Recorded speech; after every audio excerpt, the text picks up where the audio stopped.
Шалом. Ну, давайте признаемся. Бывает, читаешь Библию, доходишь до этих длиннющих родословий, и так и хочется просто перелистнуть страницу. Кажется, ну что это? Просто архив имен, которые и выговорить-то сложно.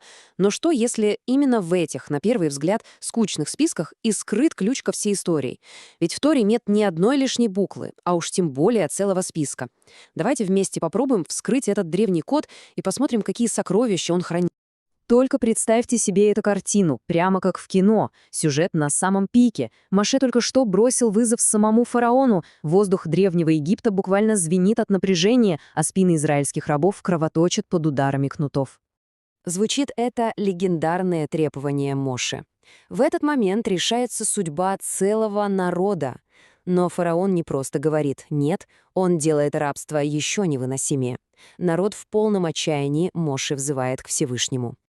И вот, когда все мы ждем продолжения, казней, грома, огня, повествование в 6 главе книги «Исход» вдруг замирает.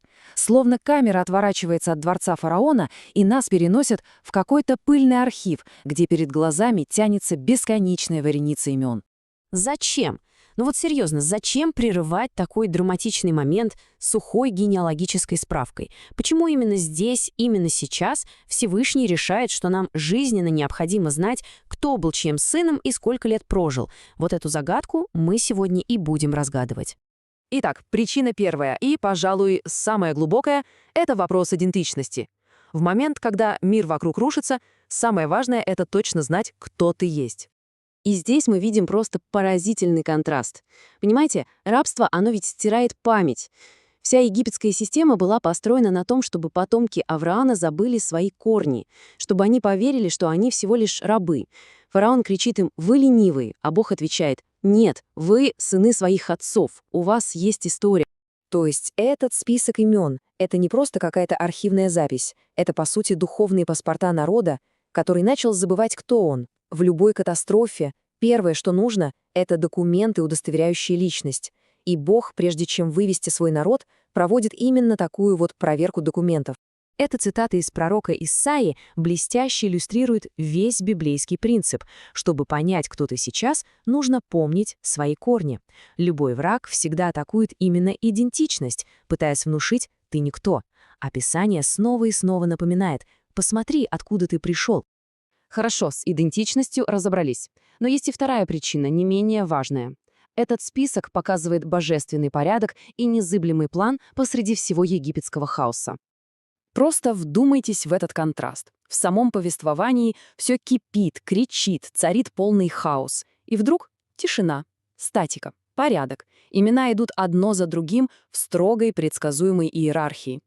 Это такое безмолвное свидетельство. Даже в эпицентре человеческой бури существует нерушимый Божий план. Избавление Израиля — это не спонтанное решение, а часть замысла, который Бог ткал через поколения. А зачем нам все эти цифры? Кто сколько прожил? А они показывают, что цепочка передачи знания о Всевышнем никогда не прерывалась, даже в самые темные века рабства. Левий видел Иакова, Кааф — Левия, Амрам — Каафа, а Моше — Амрама. Завет и предания передавались буквально из уст в уста. В иудаизме есть такое очень важное понятие «зхут авот» или «заслуги отцов». Это не значит, что потомки спасаются как-то автоматически, нет. Это значит, что Бог помнит верность предков, и из любви к ним Он являет милость их детям. Родословие — это напоминание о преемственности Божьих обещаний. И вот что интересно. В этом же списке упоминается Корах. Да-да, тот самый, который позже, уже в пустыне, поднимет бунт против Моше. Затем он здесь, чтобы показать нам суровый реализм Библии. В Божьем народе есть и верные люди, и бунтари, но его великий план движется вперед, несмотря на грехи и ошибки отдельных людей. Ну и, наконец, третья и, возможно, центральная цель этого списка — юридически и духовно узаконить Моше и Аарона как избранных вождей для исхода.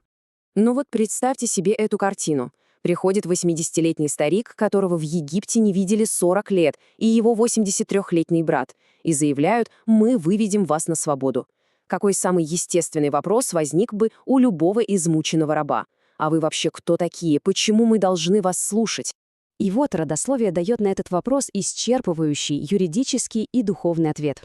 Посмотрите, как текст скрупулезно, словно объектив камеры, сужает фокус. Сначала колено Левия, потом клан Каафа, затем семья Амрама и, наконец, сами Аарон и Моше.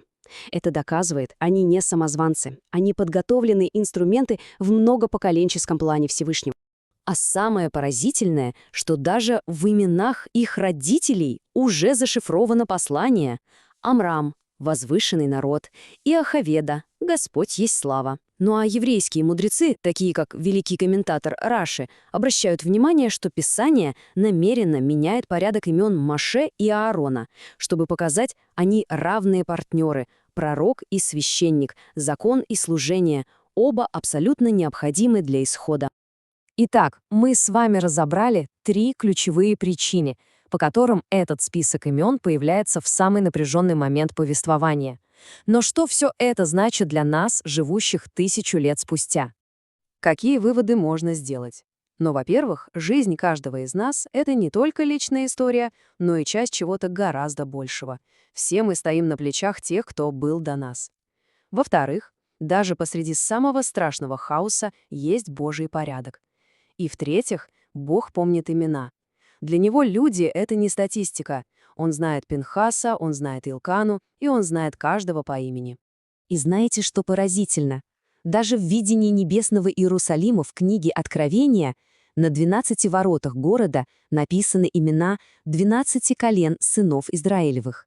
Эти основополагающие идентичности, эти имена, они не стираются даже в вечности. Так что этот список — это не техническая пауза в повествовании, это его фундамент. Прежде чем обрушить свой гнев на идолов Египта, Бог укрепляет свой народ знанием о том, кто они. И это, конечно, заставляет задуматься. А какие имена, какие истории составляют фундамент нашей собственной духовной жизни? Кто те люди, на чьих плечах стоит каждый из нас?